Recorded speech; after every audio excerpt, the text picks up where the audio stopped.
द्रोण पर्व के अंतर्गत अध्याय 110 और 114 के मध्य कर्ण को भीम के द्वारा पराजित हुआ देखकर धृतराष्ट्र के 5 पुत्रों ने भीम पर आक्रमण कर दिया। तब राधा पुत्र कर्ण धृतराष्ट्र के पुत्रों को भीम के सम्मुख जाते देख वापस लौटकर भीम का सामना करने के लिए आए। भीमसेन ने उन 5 राजपुत्रों को 25 बाणों से घोड़ों और सारथी सहित यमपुरी भेज दिया। तब कर्ण ने हंसकर 70 बाणों से भीम को विद्ध किया। भीम ने कर्ण को 5 बाणों से विद्ध करके एक भल्ल से उनका धनुष काट दिया।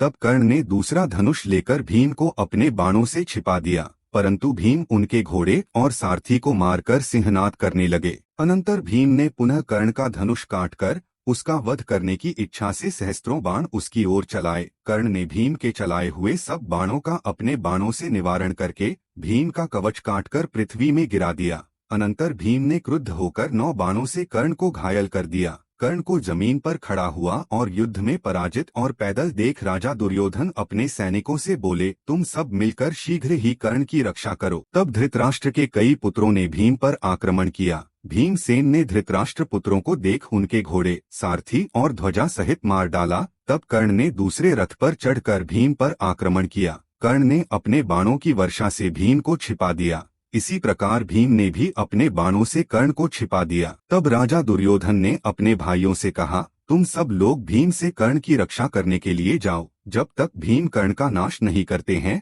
उससे पहले ही तुम लोग कर्ण की रक्षा करो। दुर्योधन की आज्ञा से उनके 7 भाइयों ने भीम पर आक्रमण कर उन्हें चारों ओर से घेर लिया। भीम ने अपने बाणों से उन 7 भाइयों का वध करके पृथ्वी पर गिरा दिया। शत्रुंजय, शत्रुसह, चित्र, चित्रयुद्ध, दृढ़, चित्रसेन और विकर्ण, इन 7 भाइयों को भीमसेन ने मार गिराया। भीमसेन ने कर्ण के देखते ही देखते धृतराष्ट्र के पुत्रों का वध कर दिया। फिर कर्ण ने भीम का वध करने की इच्छा से अनेक बाण उनकी ओर चलाए, परंतु भीम ने कर्ण के सभी बाणों के 3-3 टुकड़े कर दिए। तब कर्ण ने भीम के धनुष की प्रत्यंचा को काट दिया। अनंतर भीम ने कर्ण के मन में भय उत्पन्न करने के लिए रथ पर से आकाश की ओर कूदे। तब कर्ण भीम को अपनी ओर आते देख रथ में ही छिप गया।